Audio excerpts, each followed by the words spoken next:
Musím povedať, že dialovi sa, lebo ak si pozriete stavebné povolenie na diaľničnú križovatku Triblavina, tak sú tam dve strany komentárov k nášmu stanovisku a jednom z nich je napísané, že majú sa samosprávy dohodnúť, ako bude riešená dopravná situácia.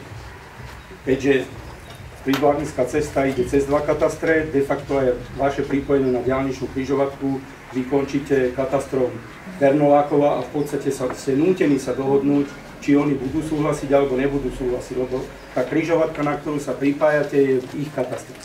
Takisto BSK sa musí k tomu vyjadriť. Zatiaľ sú proti sebe stanoviska Ivanky pri Dunaji a obce Chorvátsky Grob. Ivanka nemá záujem. V prípade, že nebude Triblavinská cesta pripojená na diaľnicu, nemá záujem o jej legalizáciu. Vy ju potrebujete, lebo inak sa vám rozdeli kataster aj z iných dôvodov.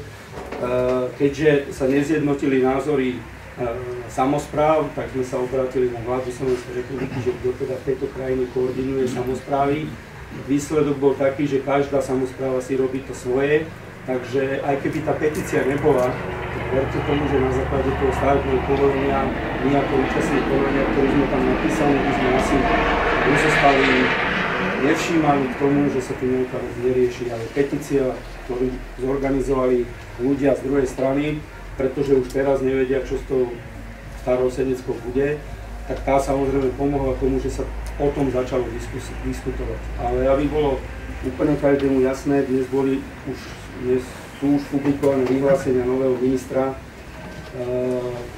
pre aj rezort dopravy, aj pre všetky obce v tomto regióne je dôležitý nultý obchvat, pretože či diaľničná križovatka Triblavina alebo rozšírenie diaľnice bude, ak sa tie autá aj tak dostanú na okraj Bratislavy a nebudú sa kde mať rozptýliť, tak vlastne či tu budete mať 4 pruhy, 5 pruhov, 7 pruhov, nič sa nevyrieši, budete z tých zápchať stať stále.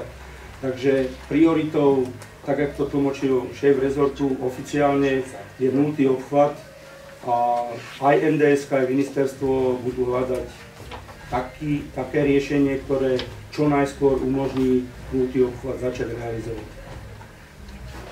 Ďakujem, s tým nultým obchvatom súhlasím. Pred rokom, keď robili so mnou rozhovor v televízii na tému výstavby D1 križovatky diaľničnej, tak som tam vtedy povedal, že by sa kompetentní mohli, okrem toho, že to sa vítame konečne, že bude ďalšie napojenie, lebo Bratislava sa nič, že by sa mohli zaoberať aj výstavbou nultého obchvatu alebo D4. Samozrejme, redaktori to zostrihali tak, že vyznelo to tam iba, že kompetentní, je najvyšší čas, aby sa začali zaoberať D4, a hneď som dostal počuť z NDSky, že prečo ich nechválim za križovatku. Takže opakujem stále konzistentne, či bude mať diaľnica 6 kruhov, alebo 8, alebo 10, či to kolektory, alebo čokoľvek, tak to nepomôže tejto doprave, pokiaľ nebude obchvat a pre bežných smrteľníkov nejaký spôsob, ako dostať ľudí na vlak. Ideálne až do Pezínka, či električka, regionálny vlak, alebo normálny vlak, úplne jedno, volajnica je to, čo vyrieši dopravu. Takže pán Kolčák sa hlási. Dáte mu hlas? Pardon. Ak dovolíte, ja mám iba jednu otázku, lebo tiež som není veľmi v obraze. Ktorý právny predpis umožňuje starostovi, aby vyhodnotil nejakú bežiacu petíciu, že je irelevantná, alebo zavádzajúca, alebo čokoľvek tu bolo uvedené? Ďakujem pekne. To bola otázka na koho? Na starostu. Pardon. No to ti neviem odpovedať. Nie som právnik. Každý môže mať svoj názor, predsa.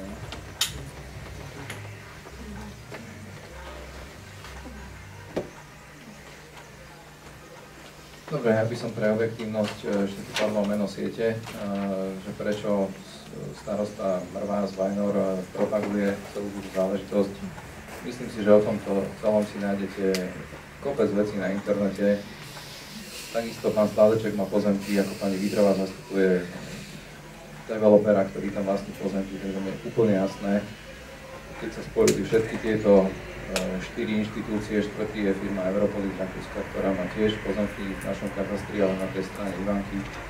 Tak je logické, že všetci títo 4 budú hájiť iba svoje záujmy a nezáujmy občanov. Takže to len na vysvetlenie aj pre ostatných občanov. Pán Granec. Na starost sa nechápem. tento váš doslov, lebo je to normálne, že majú záujem. Dokonca celé obecné zastupiteľstvo, ako toto funguje, je založené na záujmoch. Predsa poslancom a starostom môže byť ten, čo tu niečo vlastní. Tým pádom, keď tu niečo vlastním, mám tu nejaký záujem. Ja to je princíp. Nemôže tu byť nikto poslancom alebo starostom, kto tu nemá trvalý pobyt a nič to nevlastní. Veď na tom to je postavené. Veď my si to tu máme sami spravovať. Ja nechápem, prečo si toto tu povedal, veď to je normálne, veď to je dobré. Nelogické by tu bolo, keby niekto z Ivánky, z Pezínka, z Bratislavy nám to rozhodoval, jak to tu bude. A vy poviete, že pre vás je dôležité stanovisko Národnej diaľničnej ako poslanci, ktorí vás vyzvali, aby ste dali petíciu na stránku, a teraz tu bola otázka, že vy ste ju vyhodnotili, že je zlá. Vy ste sám rozhodujúci o tejto obci, alebo my sme tu zbytoční? Nie, súhlasím tak s toto vami. tu vyznelo teraz.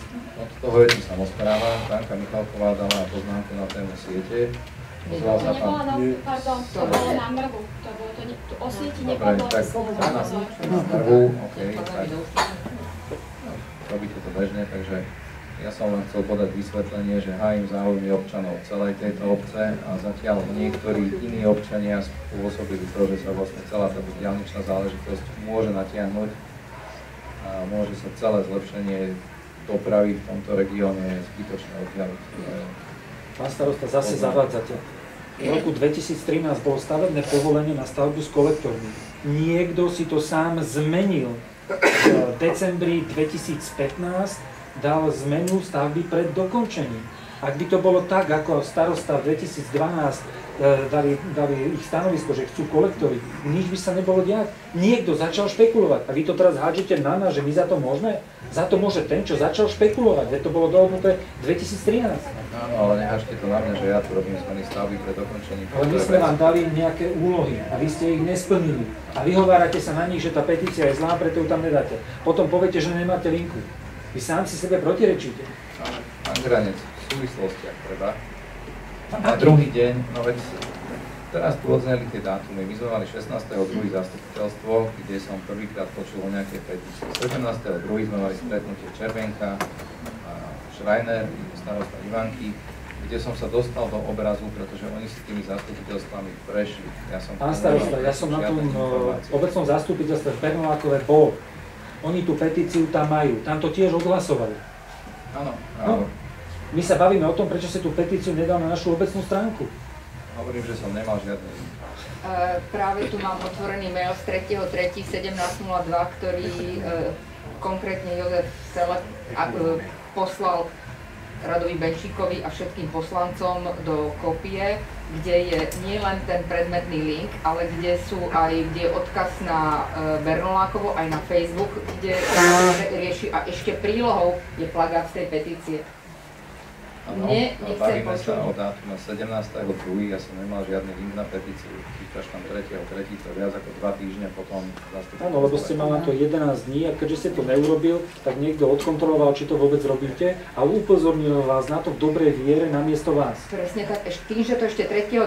nebolo, tak vlastne pán Selek priamo píše, vážený pán starosta, bolo prijaté uznesenie číslo 150/2016, posielam vám všetky informácie, lebo ešte stále sa to neobjavilo na web stránke obce. Ako obyvateľ vás týchto zdvorile prosím o naplnenie uznesenia 150/2016 vo veci zverejnenia petície. Všetky podklady, linky, informácie. Nikto nežiadal Presne tak. Ďakujem, Štefán sa hlási na to slovo. Budem sa snažiť byť vecný a nekonfrontačný vo vzťahu na to vyjadrenie, že si tu niekto hájí nejaké svoje záujmy. V závere roku 2012, konkrétne v decembri, zvolal vtedajší starosta obce, inžinier architekt Marinčák, stretnutie všetkých vlastníkov pozemkov, nebudem hovoriť developerov, ale vlastníkov pozemkov v okolí Triblaninskej cesty s cieľom hľadať riešenie, aby čo najskôr bola tá cesta legalizovaná a aby splnil podmienky pre pripojenie chorvátskeho grobu čas Čierna voda na diaľničné kolektory, ktoré v tom čase boli vydané alebo pripravované v rámci územného rozhodnutia. Následne potom bolo spustené stavebné konanie. Boli sme len jeden z účastníkov toho stretnutia, ktoré organizoval pán starosta Marinčák. Bolo tam dohromady ďalších 12 zástupcov, vrátane firmy Europolis, ktorá tu bola spomínaná, a v tom čase ešte iné firmy, ktorá susedí s našimi pozemkami, a zastupovali pán inžinier Búbka za spoločnosť NAVE.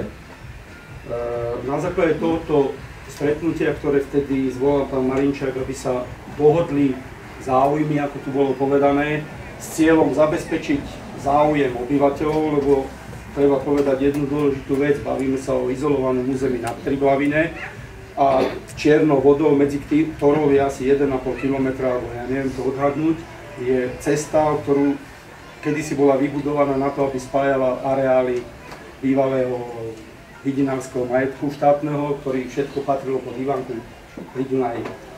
Výsledkom toho stretnutia následne bolo viacero konaní a viacero pokusov. Jedno z nich bolo aj memorandum porozumení, ktoré, ak si prečítate, tak má vo svojej jednou z bodov záväzok obce a MCST, že budú koordinovať legalizáciu, postup pri legalizácii Triglavinskej cesty. Následne sa uskutočnilo viacero rokovaní zase na pôde obce Chorvátsky Grob, žiadne nelegálne postupy. Bol podpísaný zápis vo februári 2014 o spoločnom postupe, kde my a ten náš sused, ktorého vtedy zastupoval pán Búbka, a ako som oficiálne všetkých informoval, potom sa stala, neviem, či konateľkou alebo zastupuje to pani Vidrová, respektíve je tam konateľ a pani Vidrová poskytuje právne služby. Tak my sme pravidelne kontrolovali, ako sa plní zápis z roku 2014. Dozvedeli sme sa, že firma Europolis Rakúska, ako povedal pán Benčík správne, označila Slovensko za čiernu dieru. Ich investícia je umŕtvená a žiadnym spôsobom ich nezaujíma, či sa bude realizovať nejaké pripojenie alebo nie. Počkajú si na výsledok. Prečo to hovorím? Preto, lebo keď sme sa dozvedeli z úradnej tabule obce Chorvátsky Grob, niekedy v októbri alebo kedy, že bolo zastavené územné konanie pre toho nášho suseda a dôvod bolo uvedené, že nie je vyriešené dopravné napojenie Triglaviny, tak prvé, čo sme urobili, vyzvali sme NDS a ministerstvo dopravy na rokovanie, stretli sme sa a dostali sme de facto úlohu, že ak získame vyjadrenia všetkých vlastníkov, predložíme nejaký návrh riešenia, tak budú s nami diskutovať. Ja to samozrejme vždy robím tak, že od tie vyjadrenia všetky mám písomne alebo v maili. Vrátane toho vyjadrenia Europolisu, čo som tu teraz povedal, že pre nich je Slovensko čierna diera z právneho hľadiska a nemajú záujem sa angažovať v takejto záležitosti, takže nie je pravda, že tu sa vyvíjajú nejaké špecifické tlaky, ale ako účastní konania sme si všetky tie vyjadrenia vyhodnotili a predložili sme návrh riešenia. Ten návrh dostala aj obec Chorvátsky Grob a verím tomu, že v blízkej dobe sa uskutoční rokovanie o tom, aké najoptimálnejšie riešenie by sa dalo nájsť, ale dôrazne sa ohradzujem voči tomu, aby sa tu vytvárala nejaká logika, alebo logika z nejakých právnych, politických a iných ťahaníc. My sme účastní konania. Ako účastní konania máme príslušné práva, príslušné povinnosti a máme záujem v rámci toho konania urobiť všetko preto, aby sa stavba rozšírenie diaľnice čo najskôr dostala do fáze stavebného povolenia alebo schvaľovania stavebného povolenia. Ale v prípade, že nedôjde k diskusii a nebudú vypočuté stanoviska účastníka konania, tak samozrejme využijeme svoje právo, budeme postupovať tak, že vtedy nastane tá situácia, čo tu naznačoval starosta, že si niekto bude hájiť viac svoje záujmy ako tie záujmy verejné. Ale ja verím tomu, lebo ten technický návrh je navrhnutý dobre, v podstate bol odkonzultovaný viackrát aj z NDS, aj s ministerstvom dopravy, nemal by tam byť základný problém alebo základný zádrhel a možno, že sa stane aj priestorom na prijatie nejakého kompromisu medzi tým, čo som si tu vypočul, že sa ide organizovať nejaká ďalšia petícia a medzi tým, čo je zatiaľ nakreslené v rámci projektovej dokumentácie. Mám taký pocit, že takto to bolo tlmočené zo strany Národnej diaľničnej spoločnosti.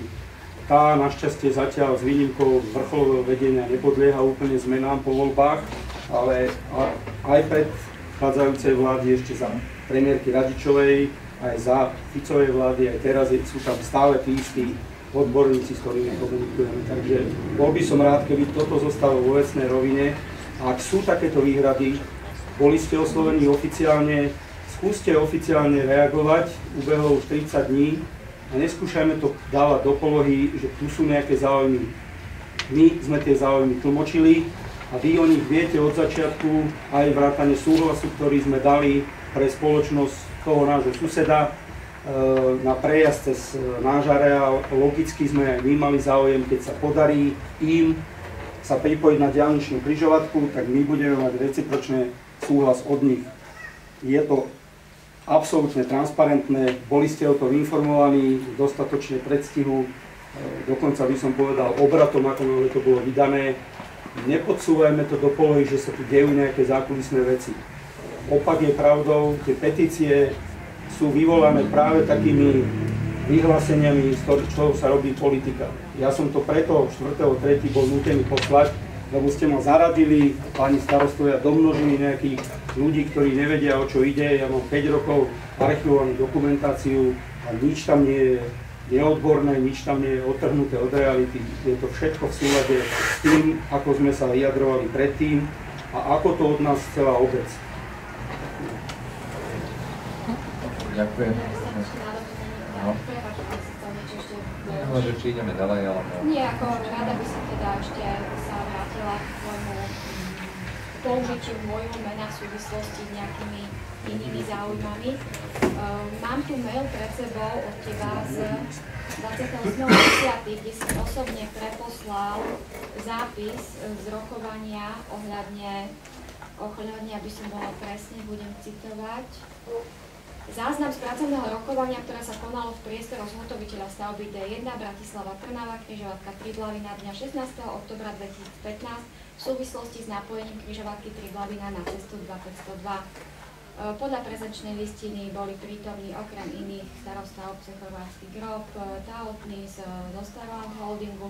Môžem potom všetkým poslancom poslať tento dokument, kde sa jednoznačne hovorí o tom, že napojenie na pripravený obchvat Chorvátskeho Grobu, ktorý je vo fáze vypracovania dokumentácia pre UR a ktorá by mala byť dodaná do konca roka 2015 a tak ďalej. Riešilo sa tam napojenie cez Javorovú alej a stavba má investícia spoločnosti Starland Holding. Stavba má zabezpečené všetky potrebné povolenia. Napojenie cez prístupovú vestu na stavenisko, SO a tak ďalej. Diskusia. Zástupcovia spoločnosti Starland Holding vyjadrili nesúhlas s využitím prístupovej cesty SO 802 ako alternatívne napojenie križovatky Triblavina. Spoločnosť SH nebude súhlasiť s napojením na severnú okružnú križovatku cez pozemky, ktoré sú v jej vlastníctve. Napojenie cez Javorov ale sa im javí ako alternatíva, ktorá je tohto času najviac investične pripravená a bola by vhodnejšia do času vybudovania a napojenia obchvatu CHG. Je potrebné doriešiť financovanie, rokovanie a tak ďalej. Zástupca Halabica uviedol, že ministerstvo hľadá alternatívne riešenie, pretože bez napojenia na okolitú cestnú sieť nebude naplnený cieľ projektu a tým aj ohrozené financovanie križovatky zo zdrojov EÚ. Záver. Prítomní sa dohodli, že spoločnosť Starland Holding do týždňa poskytne kopie DFS a kópie stavebných povolení vydaných pre napojenie vedúce cez Javorovú alej. Záznam z toho 19. v Bratislave 19.10. spravený zápis. S tým teda, čomu som sa chcela dostať, takže vedel si o mojom pôsobení a tento zápis mi bol preposlatý s komentárom. Preposielam zápis D1, aby si vedela, ako ďalej s Belgičanmi smajli. Ak ti budem vedieť nejako pomôcť, rád to urobím. Pekný večer a pozerajte z TV Markiza správy. Ešte raz opakujem, toto je z 28.10., keď naše vzťahy ešte neboli také vyhrotené, keď sme sa teda neočierňovali nejakým spôsobom. Takže len pre informovanie verejnosti, pardon za dlhý vstup. K tomuto mám teda ešte jednu vec v súvislosti s napojením na križovatku Triblavina. A to je vlastne ten súdny spor, ktorý má obec so spoločnosťou MCST. V zmysle mailovej komunikácie, ktorá je medzi tebou, Rado, a MCST, kde sme boli ku koncu už aj my v kópiách, sa vyjadruješ aj tých niekoľkých mailoch, že žiadaš MCST naformulovať znenie súdneho zmieru tak, aby mal šancu byť súdom schválený, aby zohľadňoval ich postoj obce, teda neprimerane neznevýhodňoval obec, ktorá v prvom stupni úspela. Ja som si prečítala teda všetko, aj návrh, aj vyjadrenie, aj teraz momentálne situáciu, aká je, prehodnotila som to správneho hľadiska, to nie je podstatou tohoto, ale na to, aby sme teda nejakým spôsobom